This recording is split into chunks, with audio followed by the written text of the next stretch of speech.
የጤነኛ ሰው እንቅልፍ 4 ሰዓት ነው። ከዚያ በላይ የሚተኛ አዞ ነው፣ ሰው አይደለም። ሰው ከዚህ በላይ መተኛት የለበትም። ስለዚህ እግዚአብሔር ሰዎች ጫማ ሰፊ ከሆንክ ጥሩ ጫማ ሰፊ ሆነ ከቀጠልክ በጫማ ሰፊ ሕይወት ላይ እግዚአብሔር መጥቶ ወደ ቀጣዩ እርከን ይጠራቸዋል። መረብ የምትጥል ከሆነ መረብ ጣይ ከሆንክ ከመረብ ጣይነትህ ያነሳል።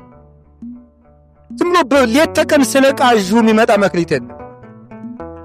ገበሬ ከሆንክ ጥሩ አራሹን እዚያው እርሻው ውስጥ እግዚአብሔር ይመጣል። እዚያው እርሻ ውስጥ ነው። በእንገራችሁ ለምሳሌ አናንያኖስ የሚባለው የቅዱስ ማርቆስ ወራሴ መንበር የሆነው ሁለተኛው የግብፅ ጳጳስ ምንድን ነበረ? ጫማ ሰፊ ነበረ።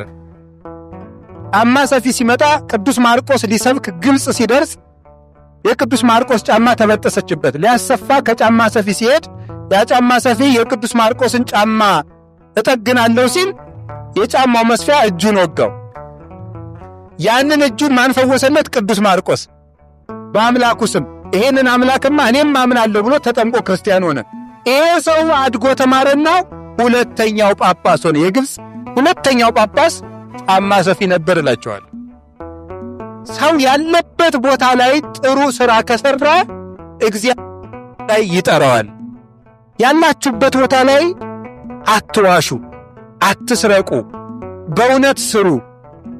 ቢሮም የምትሰሩ ካላችሁ ደግሞ አታጭበርብሩ፣ የምዕመናንን ገንዘብ አትስረቁ፣ የምዕመናንን ሰዓት አትቀሙ። የእናንተ የቲክቶክ ፕሮግራም እንዳይበላሽ ብላችሁ ባለ ጉዳይ አታጉላሉ። ቢሮ ላይ ቁጭ ብለህ እየተሽከረከርክ ኮምፒውተር ላይ አንዳንድ ነገር እያዳመጥክ ባለ ጉዳይ አታጉላላ። ያላችሁበት ቦታ ላይ ታማኝ እና እግዚአብሔርን የምትፈሩ ከሆነ መምህር ከሆንክ ጥሩ መምህር ሁን፣ ሐኪም ከሆንክ ጥሩ ሐኪም ሁን። ያለበት ቦታ ላይ ሰው እግዚአብሔርን ከፈራ እግዚአብሔር ሩቅ አምላክ አይደለም፣ እዚያው ያለንበት ቦታ ላይ ይመጣል። ከቃሉ ጋር ናችሁ? ከቃሉ ጋር ናችሁ? የቤት ሰራተኛም ከሆናችሁ እልቅ እዚህ እነሱን ማን ይፈቅድላቸዋል እንጂ። የቤት ሰራተኛም ሆኖ ሰው ጥሩ የቤት ሰራተኛ ከሆነ እግዚአብሔርን በቤት ሰራተኛነቱ ማግኘት ይችላል፣ ወደ ትልቅ ጸጋም ይሸጋገራል። የቤት ሰራተኛ ሆነ መጽሐፈ ነገሥት ምዕራፍ 4 ምዕራፍ 5 ስታነቡ ይህን ታሪክ ነው የሚያስረዳል። ሶሪያ ውስጥ በስደት የምትኖር አንዲት የቤት ሰራተኛ ነበረች። የንጉሱ ቢትወደድ ውስጥ ትልቅ ባለስልጣን፣ እንግዲህ በዛሬው ምን እንደሚባል አላውቅም፣ የድሮውን እንጠራለን።